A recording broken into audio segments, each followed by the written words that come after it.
Hello la team, comment ça va? Moi ça va plutôt pas mal, hein. On se retrouve comme d'habitude, hein, en forêt. Je vais vous parler un peu de la journée d'hier. Il n'y a pas eu grand chose hier. Comme j'avais un peu prédit, les marchés étaient assez calmes. Pas beaucoup de volatilité malgré pas mal d'annonces. Et du coup moi j'ai préféré passer mon tour. A contrario, j'avais quand même placé des points d'entrée où le prix pouvait potentiellement réagir. Mais je me suis fait traverser de partout. Pour moi hier ça aurait été une journée dans le rouge sûr et certain quoi. Donc mon biais général il était bon, mais pas avec assez de certitude sur mes points d'entrée. Donc j'ai bien fait de rien prendre du tout. Même si à un moment j'avais vu une belle accumulation, je pensais que le prix allait repartir et non en fait. Donc voilà, donc c'est bien les journées comme ça, au moins je perds pas de capital. Bon c'est sûr c'est un peu chiant parce que on trade pas quoi. Donc c'est un peu chiant. Aujourd'hui rien du tout. Demain pareil, là je vous avais parlé que c'était Thanksgiving. Donc rien jusqu'à la semaine prochaine. Et comme je vous avais dit hier dans la vidéo, par contre pour la semaine prochaine, pardon. La semaine prochaine, on aura de la belle volatilité, je pense, sur les marchés, avec pas mal d'annonces économiques. Donc je pense que ça pourra bouger plutôt bien. Quoi vous dire, pas grand chose, hein. Pas grand chose, hein. Je voulais juste revenir vers vous sur ça. Après, comme je vous avais dit la dernière fois, dans ces périodes un peu creuses, alors moi si, alors ce que je fais là depuis peu, ce que je me mets à faire, c'est que je retrade le BTC. Et c'est vrai que je fais ça le week-end là, en ce moment. Et je pense que je vais le faire là pendant les 3-4 jours, enfin avec le week-end je parle, où il n'y a rien à voir là, je vais trader le BTC en fait. Je vais me mettre sur le BTC puis je vais trader. Comme ça fait l'entraînement. Alors BTC oui je le fais en démo bien évidemment. Alors ce qui est bien c'est que dans les futurs, sur les futurs, faut savoir que en fait on peut trader les cryptos, mais on peut trader que le BTC. Normalement on peut pas trader les autres. Alors je sais pas si je dis bêtises, hein. Peut-être que je dis des bêtises, mais il me semble qu'on peut trader que le BTC. Et ça je trouve ça pas mal. Je trouve ça pas mal parce que pour moi voilà, c'est comment dire, ça permet d'avoir un éventail assez large sur ce qu'on peut trader au niveau des indices, crypto, etc., etc. Donc je trouve ça pas mal. Et puis voilà, hein, comme d'habitude, hein, je vous dis, moi je ferai pas rien, donc je fais tout un peu en one shot. Je peux vous parler un peu des CFD si vous voulez, je peux vous parler de ça. Quand j'ai commencé, donc je l'ai fait dans la vidéo de présentation. Comme quoi moi j'avais commencé avec la crypto. En fait c'est quelqu'un de ma famille qui faisait ses études dans le juridique, mais dans le côté financier. Et pour faire son mémoire, il avait fait son mémoire de fin d'année, il avait fait un mémoire sur la crypto-monnaie. Et du coup, au repas de famille, ils en parlaient, tu vois. Ils parlaient crypto-monnaie, tout ça, ils parlaient du Bitcoin. Moi, j'en avais entendu parler, mais voilà, juste comme ça, vaguement, je connaissais rien du tout. Et puis, au fur et à mesure, il en parle et il lui-même faisait l'expérience d'investir dedans. Depuis que, en rapport à son mémoire et de ce qu'il avait appris, en fait, il voulait mettre en application. Et justement, il s'était mis à acheter du Bitcoin et d'autres cryptos et commencer à investir dedans. Puis en fait, quand à cette époque-là, il y a pas mal de temps hein, déjà. Je crois que c'était avant le Covid, donc ça date. Hein. Et à cette époque-là, je crois qu'il y avait un bull run, si je dis pas de bêtises. Et du coup, son portefeuille, il a commencé à augmenter, quoi. Il commençait à faire x2. Et là, moi, c'est rentré dans une oreille, mais c'est pas ressorti de l'autre. Hein. Donc, j'ai commencé à m'en intéresser. Et donc, il m'explique vaguement comment ça fonctionne. Et moi, tout de suite, en rentrant chez moi, je me rappelle très bien.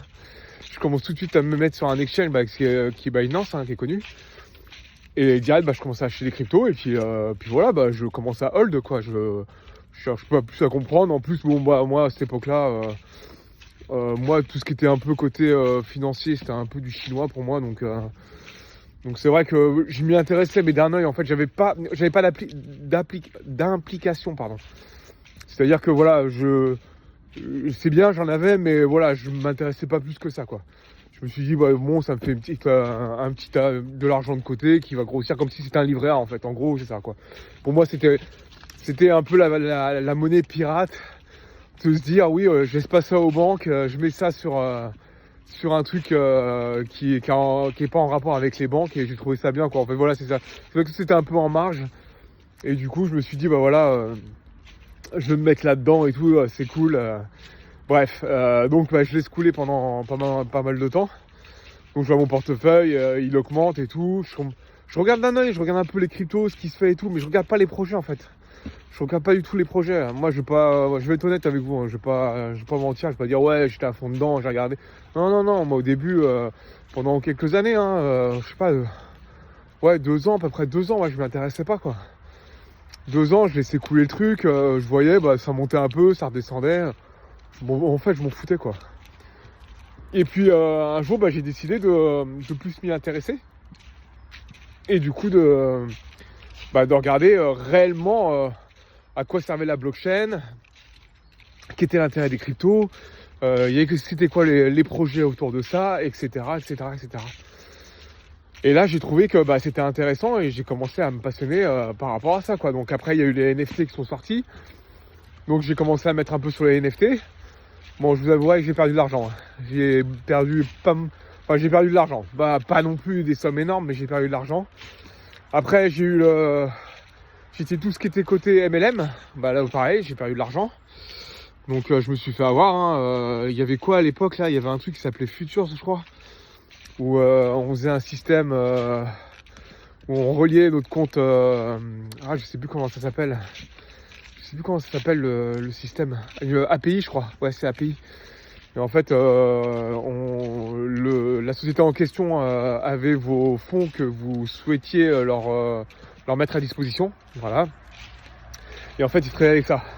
Sauf qu'apparemment, il devait avoir le meilleur trader du monde, mais il était pas si bon que ça, le gars. Donc, je pense qu'il surfait un peu sur la vague. Au début, je gagnais et tout. Puis après, j'ai plus revu mes sous. Donc, je me suis fait avoir. Et en rapport à ça, donc du coup, je me suis dit, j'aimerais comprendre le trading, en fait. Et c'est là où j'ai rebondi sur le trading. C'est que j'ai dit, pourquoi moi je m'y intéresserais pas et pourquoi moi je pourrais pas apprendre le trading. Et du coup, je me suis mis à ouvrir un graphique et puis à regarder un peu. Alors au début, forcément, j'y comprenais que dalle. Et puis j'ai commencé à trader comme ça en démo, hein, un peu à mon ressenti du casino, quoi, tout simplement. Hein. Je comprenais rien. Et puis j'ai trouvé une première formation qui était gratuite sur internet où ils utilisaient les méthodes de débutants qui s'appellent Ishimoku. Et donc j'ai commencé à apprendre Ishimoku. Et en fait, donc il faut savoir que Ishimoku c'est un indicateur. Donc tout ce qui dit indicateur, c'est que en fait il t'annonce juste ce qui s'est passé dans le passé, hein, pas en temps réel, hein, bien évidemment. Donc j'ai essayé de comprendre Ishimoku, j'ai acheté un bouquin, je l'ai lu. Et en fait, le truc c'est que j'apprenais pas le trading, mais j'apprenais l'indicateur sans avoir appris le trading avant. C'est-à-dire je comprenais pas ce que c'était, par exemple une trendline, la liquidité, tout ça, moi je connaissais pas du tout. J'apprenais simplement l'indicateur. Et en fait, ils vous apprenaient que sur l'indicateur. Mais au bout de quelques temps, mais ça a été très très court. Genre au bout de, au bout de quelques mois, ouais, même pas 2 mois, 3 mois. Au bout, je me suis rendu compte qu'en fait, je me fiais qu'à ça et je comprenais pas en fait ce qui se passait sur les graphiques. Et en plus, c'était le sapin de Noël, les graphiques, il y en avait partout. Des traits partout, parce qu'en fait, on mettait les résistances et les supports, on les traçait par exemple sur le mensuel, sur le weekly, sur le daily. Et en fait, ça mettait des lignes partout et en fait, le graphique, on comprenait plus rien. Si je reprenais mes graphiques d'avant, mais laisse tomber, je comprenais rien du tout, je comprendrais rien. Du coup, moi je suis toujours en perpétuelle recherche. Et je traînais un peu sur YouTube et tout. Et là, je découvre une chaîne qui s'appelle Institution Analytics. Et il me parle de SMC. Mais j'avais déjà entendu parler du SMC. Et c'était un peu le truc à la mode. Bon, j'ai dit, on va aller voir, hein. Ça coûte rien. Et le mec, en fait, la personne qui faisait la vidéo, j'avais l'air très posé, très calme. Ça changeait un peu de ce qu'on voyait, les mecs à Dubaï qui disaient, ouais, viens avec moi, je vais faire de l'argent, etc., etc., alors qu'on fait rien du tout. Et là, pour une première fois, je rencontrais un gars qui était posé, qui avait la tête sur les épaules, qui parlait doucement, qui n'était pas excité, enfin bref, voilà. C'est plutôt pertinent. Et du coup, il faisait un contenu gratuit sur YouTube. Donc moi, j'ai commencé à regarder ses vidéos. Donc tout de suite, ça m'a plu. En fait, par rapport à sa vision qu'il avait sur les graphiques, me plaisait beaucoup. Donc du coup, j'ai commencé à regarder ses vidéos, je les ai enchaînées, enfin que le contenu gratuit. Puis par la suite, il proposait une formation en privé, quoi, donc payante. Et du coup, j'ai pris la version payante. Donc voilà, j'ai payé 1000 balles 1000 balles la formation. Et en fait, vous avez l'accès au Discord pendant 1 an. Donc avec tout le contenu de formation sur le SMC, avec la stratégie de cette personne-là. Et du coup, j'ai bossé sur cette stratégie-là. Et au début, je pensais que j'allais être le roi du monde en 3 mois. Sauf que non. Non, en fait, t'es pas le roi du monde en 3 mois. Donc j'ai bossé, j'ai fait pas mal de démos. Et en fait, après, eux, comme ils tradaient le Forex, parce que c'est là où je voulais en venir quand même, comme ils tradaient le Forex, j'ai voulu me mettre au Forex. Donc je tradais les cryptos et le Forex en parallèle. Alors là, c'était festival. Je pouvais avoir, 10, 15 paires à trader. C'était énormissime.